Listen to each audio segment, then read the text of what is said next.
Today's video is on the Pythagorean theorem.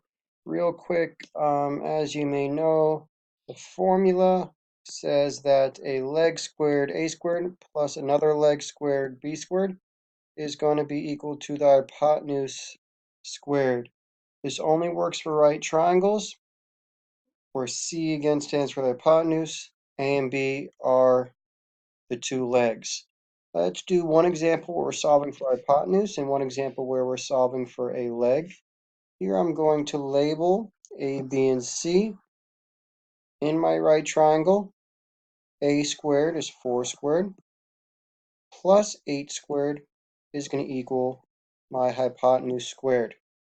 4 squared is 16, 8 squared is 64, equaling my C squared. Adding these together, 16 plus 64 is 80, equals C squared. And to find what C is, we're going to take the square root of both sides. And your final answer could be simplified radical or decimal. I know a lot of other math teachers prefer to do simplified radicals. I'm going to show you just on the side how you would simplify this radical. I know a lot of you probably forgot.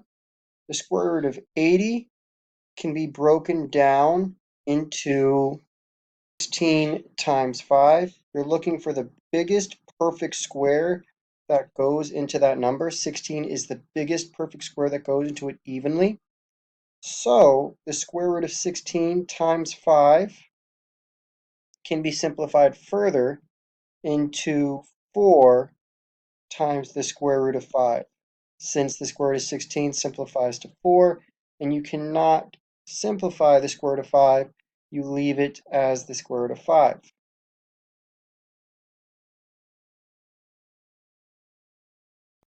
On our second right triangle, we're going to label A, B, and C. Here, let's solve for A. And we're given C in this case. A squared plus 22 squared is going to equal your hypotenuse, which is 24 squared.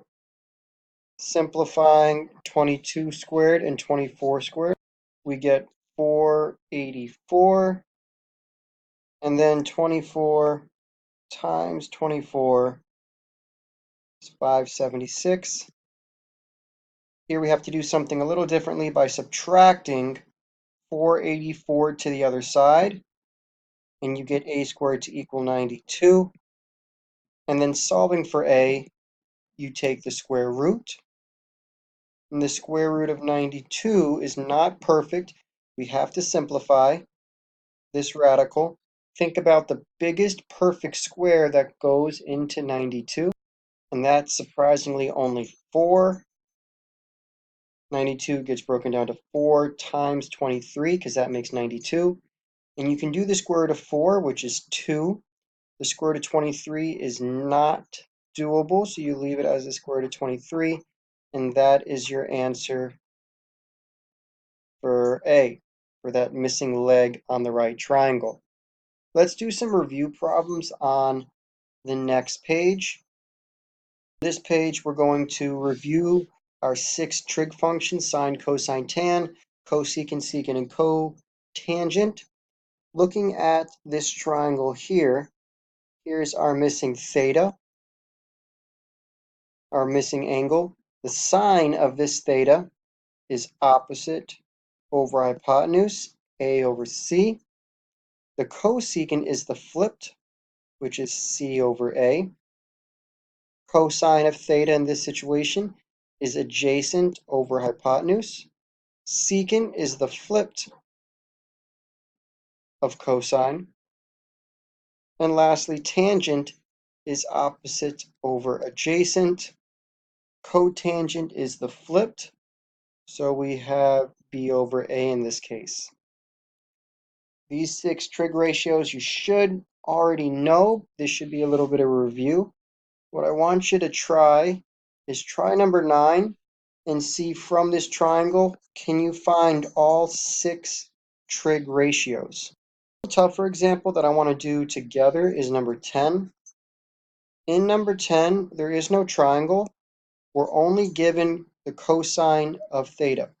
I'm going to draw a right triangle, and let's say our theta is right here, what we're missing. We're given the cosine, which is adjacent over hypotenuse.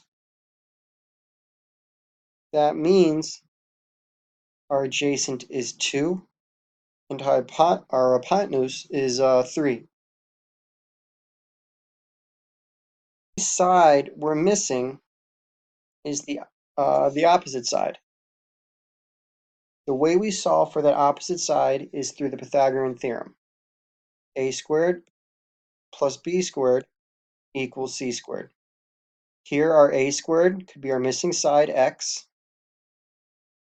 We know the other leg, which is 2 squared, equals our hypotenuse, which is 3 squared. This simplifies to a squared equaling 9 minus 4, which is 5. Taking the square root of both sides, a is going to be the square root of 5. Now we're able to find our sine of theta, our tangent, cosecant, and cotangent.